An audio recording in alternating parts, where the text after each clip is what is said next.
할렐루야. 1호선 저녁기도 오신 여러분들을 주님의 이름으로 환영하고 축복합니다. 오늘도 귀하고 복된 저녁 시간, 하나님께서 우리와 함께 하심을 목도하는 귀한 저녁 시간이 되기를 간절히 소망하겠습니다. 먼저 하나님의 말씀 보도록 합니다. 로마서 7장 21절부터 25절 말씀까지 보겠습니다. 로마서 7장 21절에서 25절입니다. 우리 같이 한 목소리로 다 함께 봉독하도록 하겠습니다. 시작. 그러므로 내가 한 법을 깨달았노니 곧 선을 행하기 원하는 나에게 악이 함께 있는 것이로다.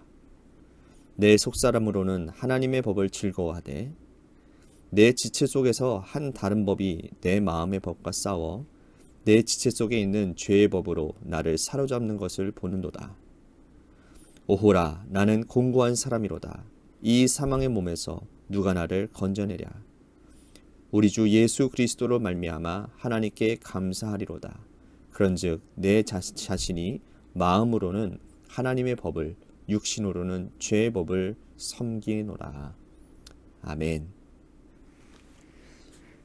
축구 경기에서요, 팬들과 선수들이 모두 힘이 빠지고 화가 나게 되는 것은 자책골을 기록할 때일 것입니다.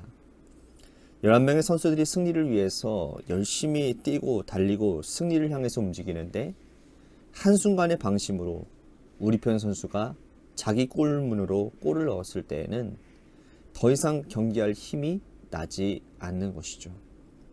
응원하는 사람들이 목청을 터지라 응원했는데 이 자살골이 터지면 그들도 더 이상 응원하고 싶은 마음이 생기지 않습니다. 여러분, 운동 경기뿐만 아니라 이 세상 많은 사람들이 피아를 구별하지 못할 때가 있습니다. 누가 아군이고 누가 적군이고, 그래서 그것을 분간하지 못하고 아군을 적군으로 생각하고, 그래서 입에 담지 못할 말을 하거나 해서는 안 되는 행동들을 하게 된다는 것이죠. 그리스도인은 피아를 잘 구분할 줄 알아야 됩니다. 누가 적인지 누가 아군인지 우리는 이론적으로는 잘 알고 있어요. 그죠? 우리의 적은 뭡니까? 우리의 적은 사단 마귀입니다. 공중권세 잡은 사단 마귀가 우리가 싸워야 될 대상인 거죠. 그런데 문제는 이 사단 마귀가 눈에 보이지 않는다라는 거예요. 그들의 정체가 잘 드러나지 않습니다. 그러다 보니 공중권세 잡은 사단 마귀와 싸워야 되는데 우리 편을 집요하게 공격할 때가 있다라는 거예요. 오늘 말씀에서 바울은 이 부분을 교훈하고 있는 것입니다. 자, 7절 말씀에 이렇게 말씀을 합니다. 다 같이 한번 보겠습니다. 그런즉 우리가 무슨 말을 하리요? 율법이 죄냐? 그럴 수 없느니라. 율법으로 말미암지 않고는 내가 죄를 알지 못하였으니 곧 율법이 탐내지 말라 하지 아니하였더라면 내가 탐심을 알지 못하리라. 그러니까 바울은 율법이 죄가 될 수 없다라고 말을 합니다. 율법 자체가 어떻게 죄가 될 수 있겠습니까?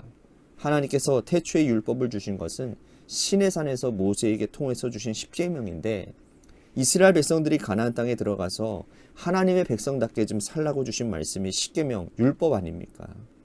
하나님이 당신네 백성들을 사랑해서 주신 말씀이 어떻게 죄가 될 수가 있겠어요? 율법 자체가 결코 죄가 되지 못합니다. 그러면 무엇이 문제일까요? 무엇이 문제일까요? 8절에서 11절 말씀에 보면요, 바울은요, 죄가 기회를 탔다라고 말을 하고 있습니다. 여기서 생략된 말이 뭐냐면 누구를 통해서 라고 하는 말이 빠져 있어요. 죄가 누구를 통해서 기회를 탈까요? 바로 율법을 적용하는 사람들을 통해서 기회를 탄다라는 겁니다. 율법 자체가 문제가 아니라 율법을 적용하고 전하는 사람에게 문제가 있다라는 거예요. 예수님 시절에 종교 지도자들을 생각해 보십시오. 그들이 얼마나 악한 자들입니까? 율법을 그들의 손안에 쥐어놓고서는 율법을 가지고 백성들을 놓았다가 땡겼다가 놓았다 땡겼다가 얼마나 그것을 백성들을 피폐하게 만들었는지 모릅니다.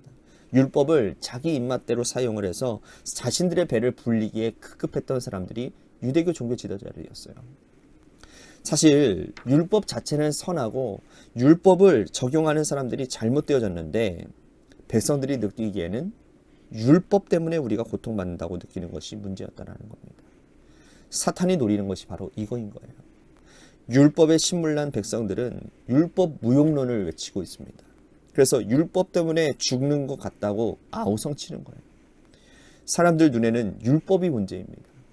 영적으로 그들이 깨어있지 못하기 때문에 그들은 그렇게 말을 하는 거예요. 율법을 운용하는 사람들을 마음에 있는 사단이 문제인데, 사람들은 율법 자체가 문제라고 생각을 하며 율법에 대해서는 마음을 열지 않으려고 한다는 거예요. 이런 문제가 오늘 이 땅에서도 일어나고 있는 것 아십니까? 사람들이 교회를 떠납니다. 교회 공동체에서 더 이상은 신앙생활하기 힘들다고 사람들이 교회를 떠나요. 여러분, 교회 자체가 잘못된 것입니까? 교회가 선한 곳이지 않습니까? 여러분, 하나님께서 그리스도의 핏값을 주고 사신 곳이 바로 교회 공동체잖아요. 교회의 머리는 예수 그리스도입니다. 우리는 그 몸 자체, 그 자체인 거예요. 지체가 된 겁니다. 여러분, 교회 자체는 죄가 아니에요. 문제가 없습니다. 다만 교회를 통해서 자신의 이권을 주장하는 사람들이 문제라는 거예요. 그죠? 목회자들이 문제이고 중직들이 문제라는 겁니다. 교회가 그들의 밥벌이 수단으로 전략되어졌기 때문인 것이죠. 그런데 당하는 사람들은 교회 자체가 문제라고 생각을 합니다. 사단이 바로 그것을 노리는 거예요. 인류 최초의 살인은 가인이 동생 아벨을 죽이는 사건이었습니다. 여러분, 무엇 때문에 이런 일이 일어났죠? 무엇 때문에 이런 일이 일어났습니까? 예배 드리다가 일어난 일이에요. 그죠? 하나님께서 가인의 제사는 받지 아니하시고 아벨의 제사는 받으셨어요. 가인이 분노에 치를 떱니다. 비교의식에 사로잡힌 것이죠. 그는 예배 드리다가 분노를 느꼈고 예배 드리다가 동생을 향한 살인을 품었습니다. 예배 자체가 잘못된 것입니까? 여러분, 예배가 죄인가요? 하나님은 그 일 때문에 예배를 폐하지 않으셨어요. 예배를 살인으로 몰고 간 가인이 문제였고, 교회를 이 지경으로 만들어 놓은 사람들이 문제였고, 율법을 적용하는 사람들이 문제였습니다. 자, 이제 우리가 싸워야 될 대상이 명확해지는 것 같아요. 바로 사람입니다. 우리 자신의 내면을 봐야 돼요. 우리가 사단의 권세에 휘둘리지 않도록, 내 내면이 사단의 권세에 좌우되지 않도록 우리 자신과 싸워야 되는 것입니다. 타인과 싸우라는 말이 아니라, 여러분, 각자 마음속에 있는 악한 영과 싸우고 선한 의지를 붙들려고 노력해야 된다, 그 말이라는 거예요. 이것이 중요한 성화의 과정이라는 겁니다.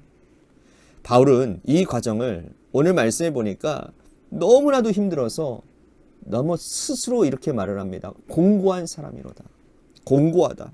여러분, 이 공고하다라고 하는 이 말이 원어의 그 해석을 보니까요, 여러분들 그 빨래하며, 옛날에는, 요즘에는 건조기가 다 있어서 그런데 옛날에는 뭐 걸레를 빨거나 뭐 손세탁을 할 때에 물을 짤 때 어떻게 합니까? 양쪽 끝을 잡고서는 비틀잖아요. 그죠? 비틀어요. 그 비틀 때 엄청 세게 비틀입니다. 그죠? 그러면 그 안에 있는 뭐 해야 될까요? 수건이라든지 그 세탁물들이 이렇게 쫙 이렇게 막, 어떻게 아시겠죠? 이게 쫙 이렇게 짜여지는 그런 고통. 예. 이해가 되세요? 예. 그런 고통이라는 거예요. 자기 속에 있는 이 죄의 욕망과 싸우다가 피곤하고 지치고 힘에 겨워서 공고한 사람이 된 실존을 사도 바울은 그렇게 고백을 하고 있다는 거예요. 여러분, 바울은 복음 전도자였어요.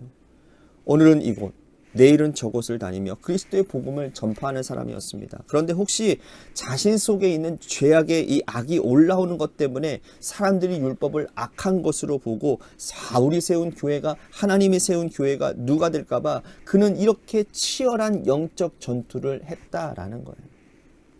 여러분들은 어떻습니까? 우리는 싸움의 대상을 명확하게 해야 됩니다. 우리 자신 속에 있는 죄의 세력과 싸워 이겨야 되는 거예요. 오늘도 공중 권세 잡은 사단은 우리의 마음을 자리 잡으려고 애를 쓰고 있습니다. 대단히 애를 쓰고 있어요. 내 마음속에 들어와서 우리를 시험 들게 해야 예수 그리스도의 이름을 욕되게 하려고 지금 사단은 열심히 노력하고 있단 말이에요. 우리는 마음속에 있는 이 사단과 싸워 이겨야 되는 것입니다. 이들과 싸우다가 곤고한 사람이 될 정도로 말씀 붙들고 피 흘리기까지 투쟁해야 된다는 거예요. 성화의 과정에서 가장 필요한 것이 바로 이거인 거예요. 영적 투쟁을 통해서 결국은 궁극적인 승리를 만들어내는 사람에게 소망이 있는 것입니다. 오늘 우리가 싸워야 될 대상을 명확하게 하시기를 바랍니다. 내 교우가 싸움의 대상이 돼서는 안 돼요. 우리는 내 교우를 바라보며 이 사람과 싸우고 언쟁할 필요가 없는 것입니다. 우리가 싸워야 될 대상은 내 안에 있는, 내 마음속에 있는 악한 영들과 싸워야 되는 거예요. 내 마음속에. 다른 사람들의 영보다는 내 영을 바라보며 내 악한 영들과 싸워 피 흘리기까지 싸우면 되는 겁니다. 그러면 내가 변화되어져요. 내가 변화되어지면 다른 사람들도 당연히 변화되어지게 되어져 있는 것입니다. 이 아름다운 일들. 여러분, 사람 때문에 교회가 무너지고 사람 때문에 믿음 생활이 무너지는 것, 오늘 우리들이 분명히 해야 됩니다. 사람이 문제가 아니고 교회가 문제가 아니고 다 뭐가 문제입니까? 내 안에 있는 악한 영들과의 싸움이 부재하기 때문인 거예요.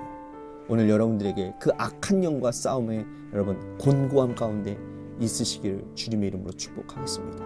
그 곤고함 가운데서 하나님은 여러분들에게 힘 주시고 능히 이길 수 있는 권세를 허락하시는 줄로 믿으시기를 바라겠습니다. 오늘 말씀 생각하면서 우리 같이 기도했으면 좋겠습니다. 영적 전투의 대상이 누구인지 명확하게 하기를 원합니다.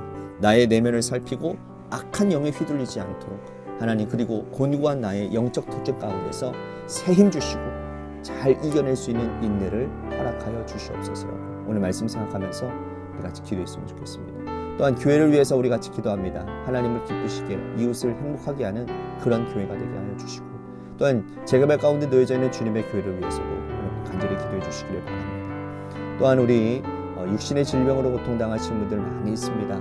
그분들을 위해서, 특히나 이종미 장로님을 위해서도 여러분들 기도해 주시기를 바라고요. 또한 여러분들의 삶의 자리와 여러분들의 자녀들을 위해서 기도하시다가 시간 돌아가시기를 바랍니다. 노래 끝날 때까지 우리 같이 합심하여 기도하도록 하겠습니다. 기도하시겠습니다.